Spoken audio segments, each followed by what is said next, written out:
এইমাত্র বাজার থেকে আমি একটা টক দই কিনেছি। এই টক দইটা খেয়ে ফেলছি, দেখেন 50 টাকা দিয়ে কিনছি। আর আমার জন্য এটা, আমার ছেলের জন্য কিনছি মিষ্টি দই। ও মিষ্টি দই ছাড়া তো খাবে না।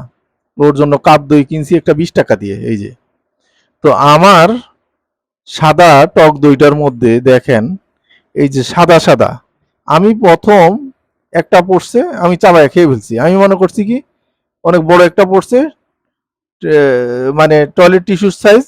আমি খেয়ে ফেলছি, আমি মনে করছি সর। তারপর আরেকটা কিরে, এইটা এরকম বড় ছিল, আমি এটা ছিঁড়ে গেছে। প্রথম ফালাই দিছিলাম একটা ইয়াতে। তারপর আমার সন্দেহ হইলো, আমি দেখতেছি এখন যে আরে এটা টিস্যুর মতো। দেখেন আমরা কালো জায়গায় রাখছি, টিস্যুর মতো, সাদা টিস্যুর মতো।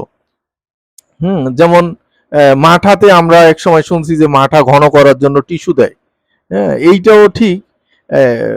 টক দইয়ের মধ্যে আমি দেখছি যে টিস্যুর মতো। হ্যাঁ, এটা ছানা না, মানে সরটা না। সর হইলে আমি মাঝে মধ্যে সর কিনে খাই বাজার থেকে। সর হইলে আমি বুঝতাম।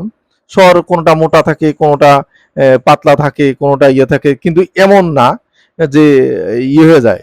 মানে সরটা একটু ছিঁড়ে যায় খুব। আর এটা অনেকটা এই কেমন মানে বলবো, টিস্যু আবার কেমন জানি একটা ইয়ে। হ্যাঁ, বড় বড় ছিল।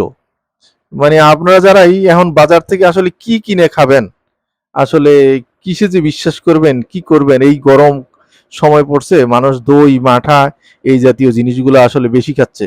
ওই দিন দেখলাম ইয়েতে যে আপনার আখের রস খাচ্ছে যেই বরফ, ওই বরফের ভিতরে ইঁদুর। এখন মানুষ কি করবে? আমরা নিরুপায় আসলে। তো যাক, যে যেখান থেকেই দেখছেন আমার এই ভিডিওটা, তো যে যখনই যেটা কিনবেন একটু সতর্কতার সহিত কিনবেন। সতর্কতার জন্য এই ভিডিওটা করা। আশা করি সবাই ভালো আছেন এবং ভালো থাকবেন। আসসালামু আলাইকুম।